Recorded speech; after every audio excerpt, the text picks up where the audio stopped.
Hello, Asia Pacific Athletic Trainers Society. My name is Dr. Kevin Morley. I'm the head athletic trainer for the Nashville Predators of the National Hockey League.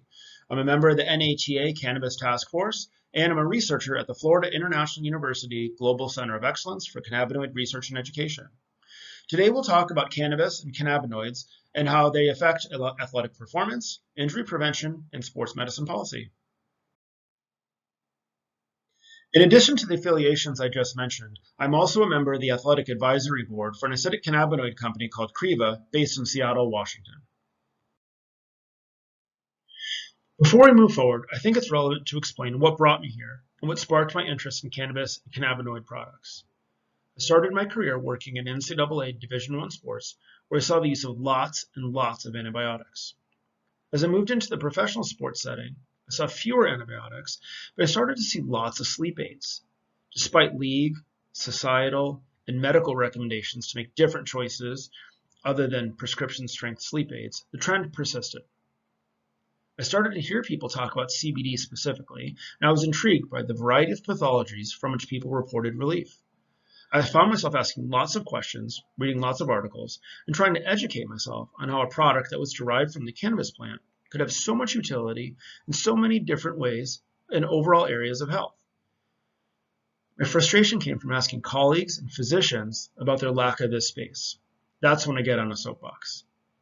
The healthcare delivery system has largely turned itself into ostriches sticking their proverbial heads in the sand. They, or we, hide behind this statement. There's no research on it, which could mean recreational, medical cannabis, or any of the phytocannabinoids. That's 100% not true. Physicians are the guiltiest of this.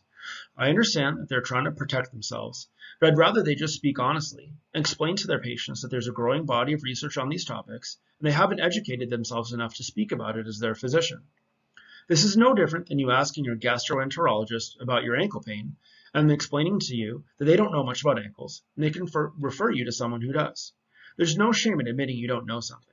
In fact, I have more respect for the folks who say they don't know something than I do the ones who pretend they do and make something up or claim there's no information out there. In this situation, there is information out there. It's just a little bit harder to find.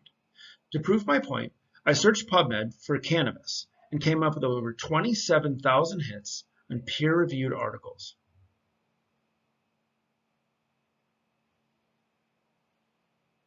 These just aren't in the journals that most of us read, but that doesn't mean they aren't out there. You just have to look a little bit harder.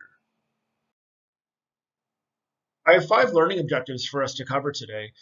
The first is to understand today's cannabis and cannabinoid laws and regulations, both in the US and external to the US.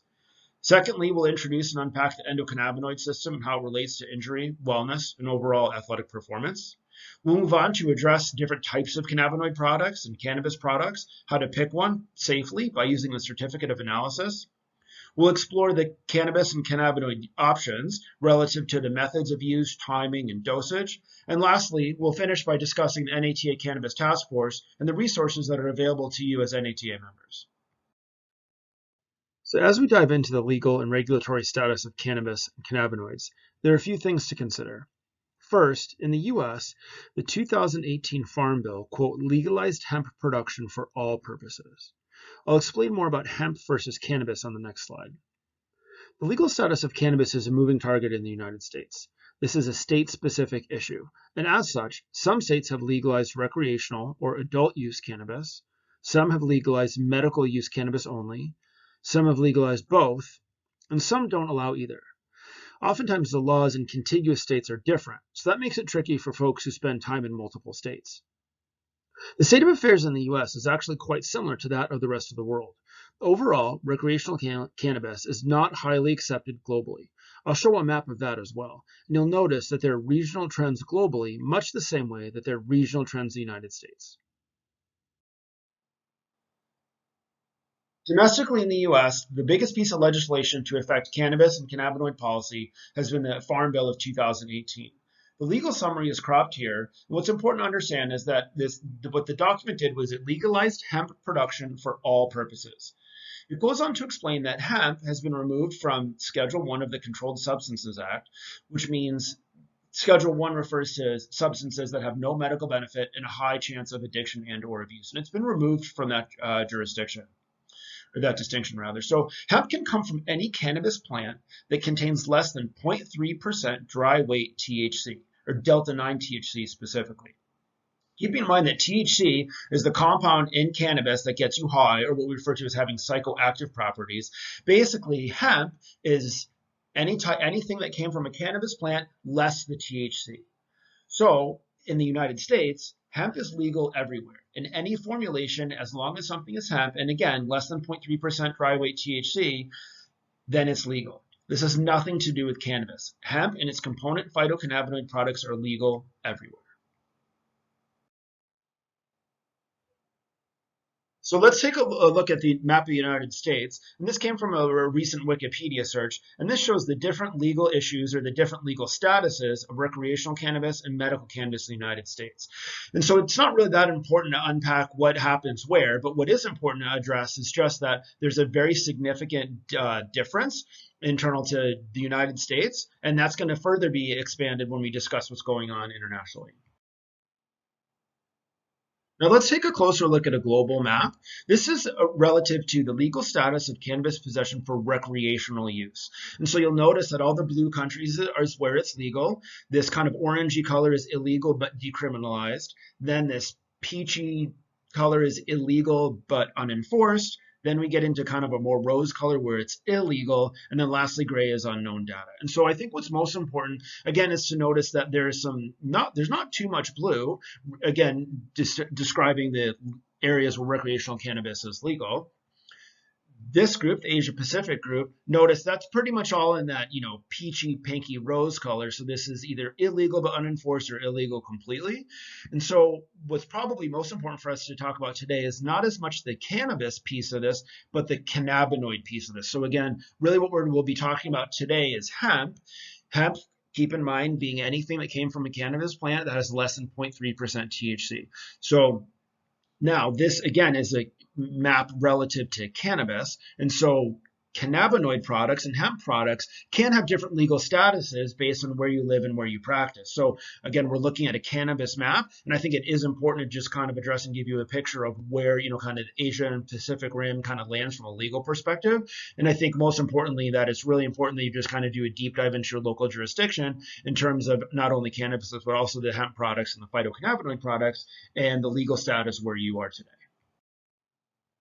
Now, before we talk about cannabis and cannabinoids and what they do, we need to spend just a few minutes talking about the endocannabinoid system. If this system is unfamiliar to you, you're in the majority. Most people throughout the medical delivery system, including physicians, physical therapists, athletic trainers, PAs, OTs, etc., don't really have a lot of great awareness of the endocannabinoid system. It's really poorly discussed and it's poorly described. It's really not addressed sufficiently in the medical education delivery system. Now, in this slide, there's a lot here. I do have to say, there are a lot of resources available to you, TED Talks, Netflix documentaries, things like that really do explain this very well. So I want to tackle it a little bit today, but know that this isn't the only opportunity for education in this area. Now, everyone has an endocannabinoid system. So even if you don't take cannabis or use cannabinoid products, you have an endocannabinoid system, similarly to the way everyone has a cardiovascular system, even if you don't do CrossFit. Now, Dr. Raphael Mechoulam is a medical chemist at the Hebrew University of Jerusalem, and he first explained the chemical structure of CBD and THC in the 1960s. He went on to isolate and identify endogenous cannabinoids, anandamide, often referred to as the bliss molecule, from the brain, and 2-AG from peripheral organs and the gut. He went on to further describe the endocannabinoid system, and that was really the first time it was mentioned from a researcher or educational perspective. Drs. Howlett and Devane from St. Louis University later discovered the cannabinoid receptors in rat brains and further reported that they were the most abundant neurotransmitter receptors in the brain. The endocannabinoid system has three main components that we need to discuss: endocannabinoids, receptors, and enzymes. First, endocannabinoids, they're molecules made by the body, and there are two key endocannabinoids I just mentioned, AEA and 2-AG. Your body produces these as needed based on a variety of reasons or a variety of stimuli, often stress, inflammation, pain, anxiety. Now, because everybody's inherent levels or baseline levels of those things are all very different, there's really poor evidence as to what normative levels are. Additionally, more challenging is that it's really unclear as to how to reliably measure these levels. That is being addressed in the research now, but that has not been determined at this time. In terms of receptors, there are two main receptor sites in the body, conveniently labeled CB1 and CB2. Endocannabinoids bind to these receptors to signal the ECS to take action. THC binds most closely with CB1, which is largely located in the central nervous system. Now, CB2 receptors are a little different, often located more peripherally in the nervous system and immune cells in the gut. Endocannabinoids can bind to either receptor. The effects are dependent on where the receptor is located and which endocannabinoid binds to it. Last are the enzymes, and the enzymes are responsible for breaking down the endocannabinoids once they've done their job. There are two main enzymes that break down anandamide and 2-AG. Research has linked the endocannabinoid system to a variety of systems and functions, including those listed here, and a lot more. At the FIU Global Center of Excellence for Cannabinoid Research, we're looking at the role of CBD currently and have plans to address other phytocannabinoid products in affecting pain, anxiety, inflammation, and disordered sleep, as those are some of the pathologies that affect the athletic population significantly. Now note that nearly all of these pathologies are indicative of deviations from homeostasis. So in short, if an outside force such as pain or a fever disrupts your homeostasis, your endocannabinoid system is engaged to return to homeostasis. Cannabis and its component phytocannabinoids can be adjunctive in that restoration of homeostasis. As such, we can often think of the endocannabinoid system as a homeostasis restoration syndrome. As we turn our attention to making a choice and choosing a cannabis or cannabinoid product, it's important to understand that this really is overwhelming for a lot of people, both internal and external to the medical delivery system, because it really is largely unregulated. There are a few terms I want to go over before we move on, and the first one is terpenes. Now, terpenes are compounds found in the essential oils of plants. They're often aromatic, think rosemary, lavender, citrus, or pine. They can be bioactive, meaning they affect the body, and the scents are often chosen due to the aromatherapy thought to benefit many conditions or patients. They're a critical part of the entourage effect, which enhances the overall effect of the cannabinoid product. Flavonoids are compounds found in fruits and vegetables, plant products, and they're generally rich in antioxidants that help to fend off free radicals causing oxidative stress. We'll have graphics coming up that will discuss broad versus full spectrum versus isolates. Again, going back to the entourage effect, and probably most importantly is the certificate of analysis. This is a great figure I really like because it depicts the spectrum of isolate versus broad spectrum and full spectrum products. Now we'll work right to left here. And so an isolate, we're discussing a CBD isolate product here. So an isolate is just that, it's CBD alone. Now this is a great choice for those with zero tolerance drug testing. However, CBD isolate or any isolate product has really poor bioavailability. So you often have to take a lot of the product in order to get any desired effect, which really has a big effect on the pocketbook. Next is broad spectrum, which is isolate product, plus other compounds like the terpenes and the flavonoids that give flavor and aroma, and other health benefits provided by the additional phytocannabinoids, as well as the entourage effect without the THC. Lastly is full spectrum. Now this is now broad spectrum, and we've just added a dash of THC into it. So this is, again, now we're describing a hemp product, so this is less than 0.3% THC, but a full spectrum product will have a little bit of THC as one of its components. Now these are full spectrum are thought to have the greatest therapeutic benefit due to the entourage effect and the variety of compounds binding on both the CB1 and CB2 receptors. Most products will be full spectrum products because they, quote, work the best. Companies don't really want to sell you something that won't offer you the most therapeutic benefit because then you're unlikely to purchase again. You can get broad spectrum products and you can get isolate products. They'll be less prevalent in your searches and will certainly be specific to the location where you live and practice. You've heard me mention the entourage effect a few times, so I want to go into that now. Using full or broad spectrum products results in the ingestion of hundreds of botanical compounds, including terpenes and flavonoids, like I've mentioned, cannabinoids, potentially THC. Each has their own benefit profile, but their behavior together may be more potent than their behavior in isolation. If you think about a person in a social environment, when you're alone versus when you're with one friend versus when you're with a group of friends or when you're in a large group, your behavior often changes and the volume always changes. The entourage effect is similar. It was described recently in the Journal of Pain and Symptom Management relative to cancer patients' perceptions of pain in CBD versus CBD and THC trials, where the CBD and THC trials demonstrated improved pain relief. Now, this may be due to the THC content, but it could also be due to the other terpenes and phytocannabinoids involved. The entourage effect was further discussed by Dr. Ethan Russo in the British Journal of Pharmacology, where he detailed benefits of phytocannabinoids, terpenes, and their collaboration and synergy.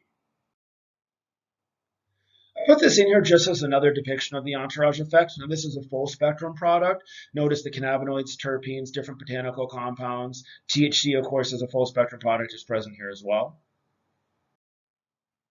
So we've talked about the endocannabinoid system. We've talked about what pathologies may be affected by cannabis and cannabinoid products. But we haven't talked about how to pick a clean, safe product. That can be very overwhelming. And so that's important why we address the certificate of analysis. Think about the COA as the CBC for CBD. How's that for alphabet soup? The COA is often accessed by scanning the QR code on a product package or box with your phone camera. A COA is a report from an accredited third-party lab which details the chemical analysis of the batch. If it doesn't have one, you probably paid too little for the product. Now, it can be a little bit tricky to find because once you scan the QR code, it'll take you to a website which is oftentimes a long database of COAs from a specific company. You'll probably have to search by lot number, batch number, and product specifics. Notice where the COA comes from. If it comes from the manufacturer themselves, you shouldn't buy the product. The COA should come from a third-party independent lab. They measure cannabinoids as well as other contents such as heavy metals. Check the tested concentrate value and ingestion use limits. This tells you how much is generally considered to be safe to consume. Tested concentrate should be far below ingestion use. Now, you can also find other treasures in your product as well because the insects like cannabinoid products too. Labs will test for that, and they'll often be itemized on the COA and then typically noted as pass-fail. Note that if any product advertises that they cure or help or treat or fix, you shouldn't buy those products. Now, again, as you look at the COA, one of the things that's most important to address is the lot number, the test date, whether or not there's a downloadable lab report, and a list of other searchable products. When you click on the click here to download report, notice that a lot of times the COA will look a lot like our next slide. This is just an example of the COA. I don't want to spend a lot of time unpacking this specific document. I just want to show you that this is what it looks like, and this is what you should be looking for. Like I said, it's kind of like the product CBC, so it should look familiar to you in that sense. Now, there are normative values for certain measures, and overall represents what's in the product and what isn't. The most important consideration here is that the COA exists. Take a peek at it, confirm the levels of THC relative to your jurisdiction, the laws that affect you and the folks that you're advising. The presence or lack thereof of THC may be very, very impactful.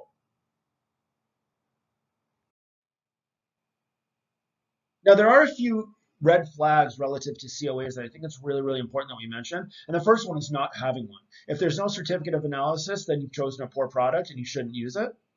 Too much or too little THC is a major issue, and certainly can be if we think back to the global map that we looked at earlier. Much of Asia and the Pacific Rim is in an area where cannabis is illegal, and so THC or too much THC could result in a failed drug test, could get you unintentionally high, or both.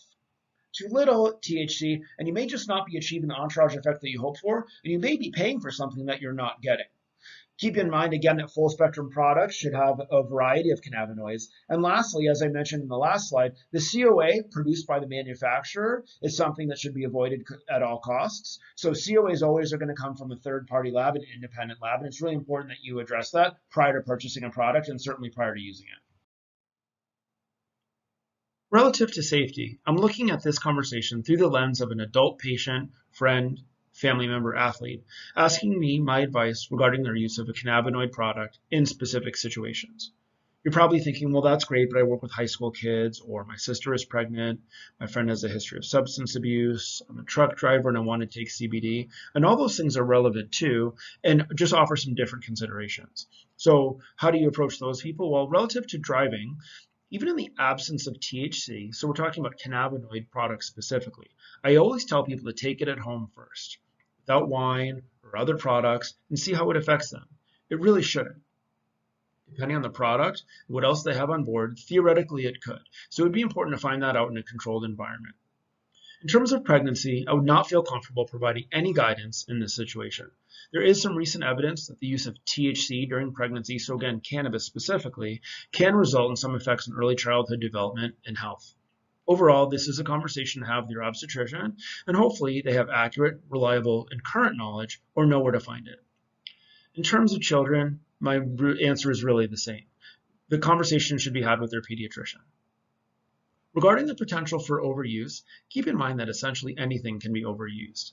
I think of this question as, can I use too much and would it be bad? We'll talk about dosage a little bit later, so let's put that part on hold. Overuse is not really a concerning issue in the cannabinoid space.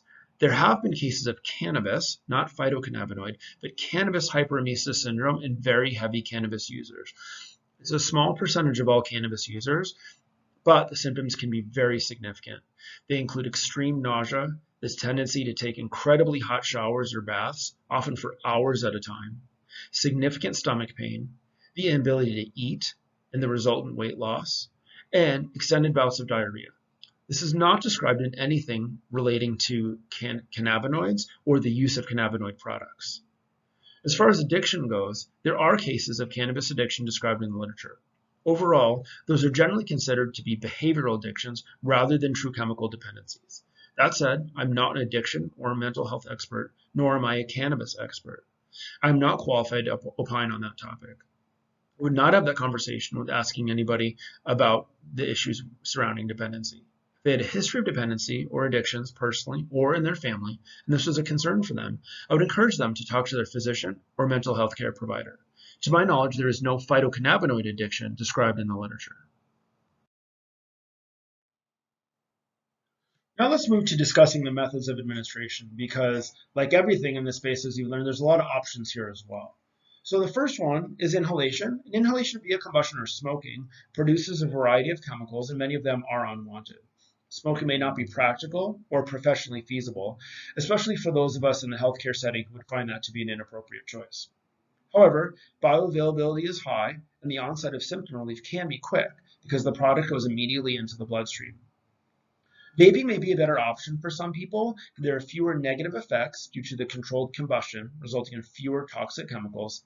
It may be more practical or feasible. However, globally, vaping does not have the acceptance that it does necessarily in the United States. So consider what's local and what's appropriate in your community. Dose-metered inhalers and nebulizers may also be an option. The bioavailability is variable, which is probably due to the different products and whether or not they're isolate versus broad spectrum versus full spectrum, as we've discussed before. Oral application or oral ingestion is often attractive because it's a known dose.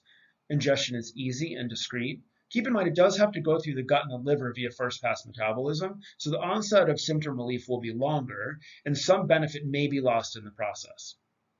Sublingual or oral mucosal administration bypasses first-pass metabolism, so bioavailability is higher, administration is easy, quick, discreet, and the onset of symptom relief can be quicker.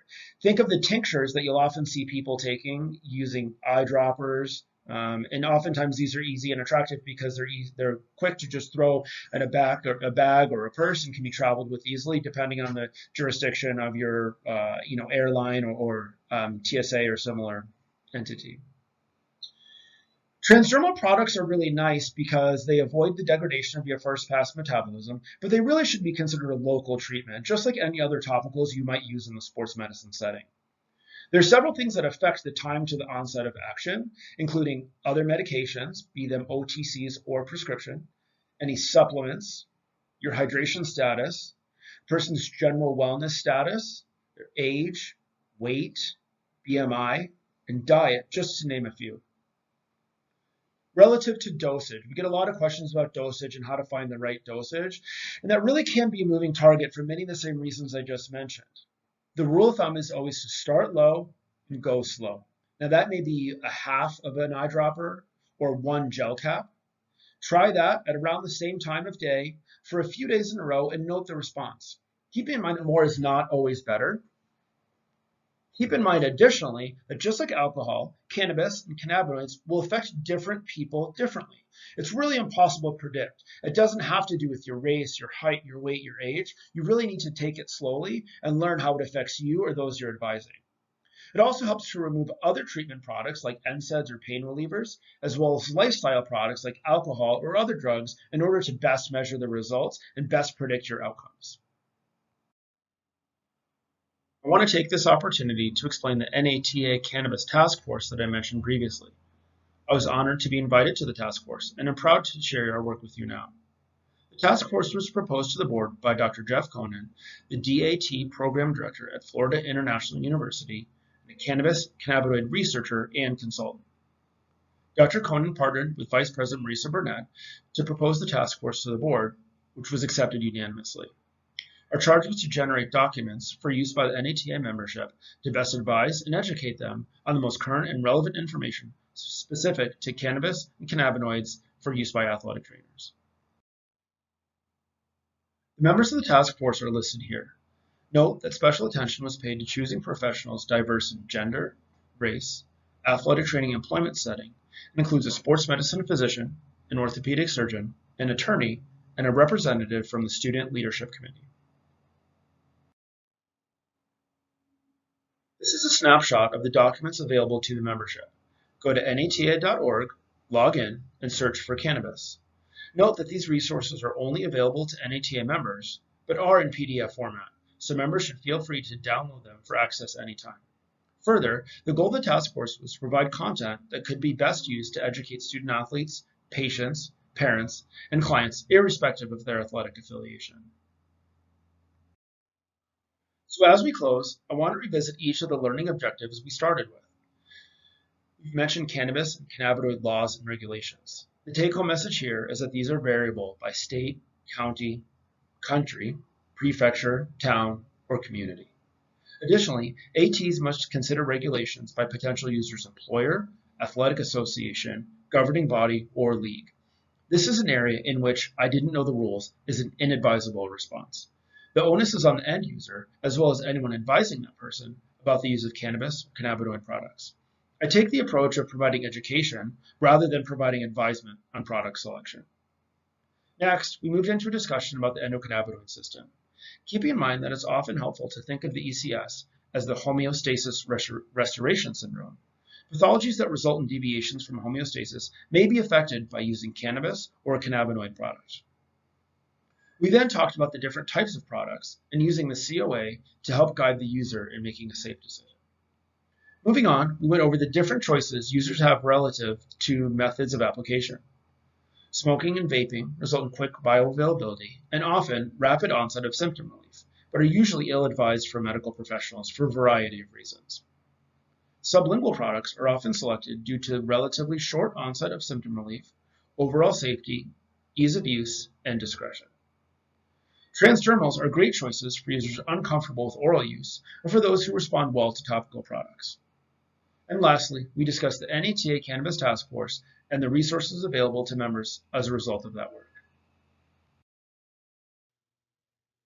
So this is when I usually give the proverbial "thank you for inviting me," which I'll still do, but then I always open up the floor for questions. Unfortunately, given this format, we can't really do that. So I'm going to go out on a limb and guess the questions that you may have and do my best to answer them.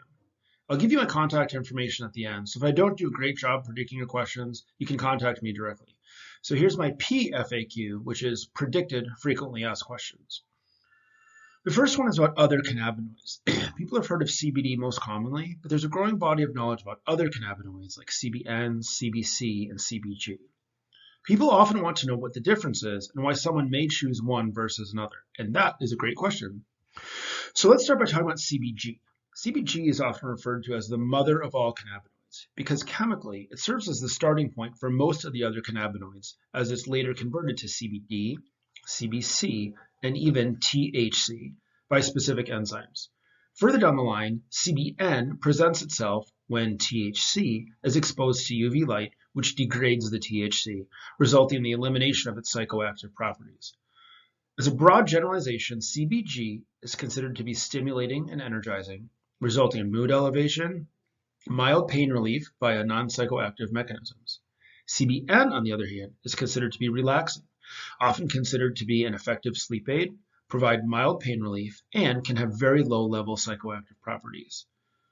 Keep in mind that cannabinoid manufacturers have often combined a sleep-friendly profile of terpenes like blueberry or lavender in CBN products, and that may have something to do with the perception of CBN as a sleep aid. There's really not a robust amount of research scientifically to support this claim. As an aside, FIU is among the research groups hoping to explore this more closely. CBC is the other cannabinoid that's gaining some visibility. It's formed through the breakdown of CBDA, or CBD acid, by heat or UV light. This is reasonably abundant in the cannabis plant and was discovered, at least in part, by Dr. Meshulam, who we talked about earlier when we explored the endocannabinoid system. CBC has no psychoactive properties and is thought to be a major contributor to the entourage effect. We do know that it interacts with both the CB1 and CB2 receptors, thus providing effects centrally and peripherally, likely having some effect on pain perception, among others. Well, I've tried to answer this question. I've probably generated even more questions. People often talk about the cannabinoid buffet and how they should pick one, and it is overwhelming and there are a lot of choices. We've discussed that a few times throughout this talk. Overall, the best therapeutic benefits are thought to come from activation of the entourage effect, as we've already discussed. As such, a full spectrum product is a great choice. So maybe you choose a full spectrum CBD product. So by definition, that's going to be predominantly CBD, but because it's full spectrum, will boast many or all of the other cannabinoids we've just mentioned, along with terpenes and flavonoids. Lastly, I'll mention that many manufacturers even make a multi-cannabinoid product for those who want all of the benefits of the buffet, or maybe for those who can't make a decision. The next question I often get is folks wondering if it's okay to take a cannabinoid product, not cannabis, but a cannabinoid product regularly for weeks, months, or even longer, and if they need to take a break at any time. That's a question too. The answer is that the research that available today does not lead us to believe that taking a break is important. We'd likely be asking that question out of concern for the liver or kidneys. There does not seem to be any information suggesting that there are meaningful hepatic or renal effects that would necessitate a break from cannabinoid products.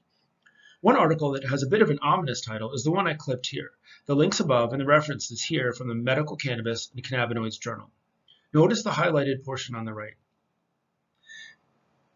It reads that a review from the WHO suggests that to date there's no evidence of recreational use of CBD or any public health related problems associated with the use of pure CBD. However, the risks to be assessed about CBD products may not have much to do with the pure compound CBD itself, but more with the unknown composition and quality of the products offered. In particular, we should be looking into the presence of contaminants in these concentrated extracts and into incorrect or even misleading labels for the cannabinoid content of products. So really what this is reminding us is that we need to pay special attention to the certificate of analysis, the COA, in choosing a product, like we've discussed before, because the cannabinoid product itself, or the cannabinoid itself, is unlikely to be an issue, but other contaminants may be. Another question I get a lot is about Delta-8 THC. What is it? How is it different than Delta-9? Is it legal? How do I buy it? Am I allowed to buy it? And those are all great questions too. So normal or traditional THC is Delta-9 THC. That's the name of the molecule, Delta-9 tetrahydrocannabinol. There's a similar molecule called Delta-8 THC that's become very popular because it's not Delta-9, and it does get you high. Since the difference between cannabis and hemp is described relative to the amount of Delta-9 THC, and if a product only has Delta-8 THC, it can't be cannabis. Since hemp is not psychoactive, labeling a Delta-8 product as hemp is misleading, although probably not illegal in most jurisdictions. Delta-8 exists in the cannabis plant in smaller quantities than Delta-9 and is considered to be 50 to 75% as psychoactive. Because cannabis laws often identify Delta-9 as what makes it marijuana or cannabis, Delta-8 products are often available outside of dispensaries essentially as a technicality. It's just a loophole. Some states are adjusting their laws to capture all types of THC. As such, Delta-8 would be rolled into the same category as Delta-9. So the take-home message here is that Delta-8 is generally legal, but absolutely has psychoactive properties. Now that may be good and that may be bad. So what's bad is for someone to use it not knowing that it can get you high or semi-high. So for people who want to take the edge off but don't want to be stoned or baked, This may be a good choice, and this may be a legal option. Now, this is something that the landscape is changing very, very quickly, and relative to, and it's very difficult to find Delta 8 specific legislation or laws that are on the books or in the works, certainly even internal to the United States. And I've had a harder time even finding that information globally. So I'd be very, very reticent to hop on board with Delta 8 in Asia and the Pacific Rim, not knowing what the legislation is. I would really, really caution you and encourage you to spend a lot of time before you dive into this, if it's even available at all, because it has some properties that are very, very similar to Delta 9 THC and very, very marijuana-like and cannabis-like properties that a lot of people might not be interested in. The last FAQ is relative to the FDA. People ask a lot about the FDA and what their role is here. And what we found is that cannabinoid products specifically are in a little bit of a no man's land, just kind of floating in the ether, as they're not FDA approved medications and they can't be marketed as dietary supplements, but they're technically hemp and as such can be sold legally. So if you're confused by this, I am too. Most people probably don't think about this issue as in-depth as we do. Physicians do, PTs, OTs, other medical professionals, but people should pay close attention to what's going on in their bodies. So by default, it becomes our job in part to try and provide education, as I've discussed a few times, about the products and what they may do. So I can't be accused of not giving you all of the facts. We'll briefly mention that the FDA has approved a few prescription strength medications. This slide depicts Epidiolex, Marinol, and Syndros, which are all FDA-approved prescription medications indicated for the treatment of rare seizure disorders, the nausea and vomiting caused by chemotherapy, and the weight loss and decreased appetite reported in patients with HIV and AIDS, respectively. Lastly, it warrants mention that the FDA has addressed the issue of illegal marketing of unapproved drugs. Basically, the products that make broad sweeping claims like they cure cancer or alopecia should be avoided and are under great scrutiny by the FDA. Lastly, on this slide, I did mention supplements in that market, and I have to go on to mention that there are many very safe and clean supplements containing a variety of cannabinoid products on the market. Many companies in the sports supplement space are working hard to incorporate cannabinoids into their recovery drinks, protein powders, and other products. At the time of this recording, there was information suggesting that a company had recently been approved to market a protein product containing CBD isolate as NSF approved, which is the one and only governing body that approves supplement products in many of the professional sports leagues in North America. To be clear, athletes are most certainly using non-NSF approved products, but in order for teams to supply them, NSF approval is required. In closing, I want to thank the Asia Pacific Athletic Trainer Society for giving me the opportunity to provide this presentation. Moving forward, I recommend that you stay current with this ever-changing landscape. I recommend setting up a daily or weekly Google alert that includes a specific focus on the jurisdictions that affect you and the population you treat. Collaborating with colleagues in your country, conference, or employment setting may be a great way to stay current as well. Note that cannabis and cannabinoid researchers and advocates are very active online, including social media outlets and on web platforms like TED Talks and YouTube. If available, following a few of them may be another great way to stay current. I'll finish by reiterating my suggestion to provide education and information rather than guidance or advisement. It may sound like semantics, but keeping in mind how delicate this issue is, especially throughout Asia and the Pacific Rim, from a professional perspective, it's likely advisable to provide information rather than recommendations. Unlike many of the cannabis advocates and cannabis researchers, I am not terribly active on social media. However, I am on LinkedIn and would be happy to connect at any time. My email address is listed here as well. Thanks so much for your attention. Have a great day.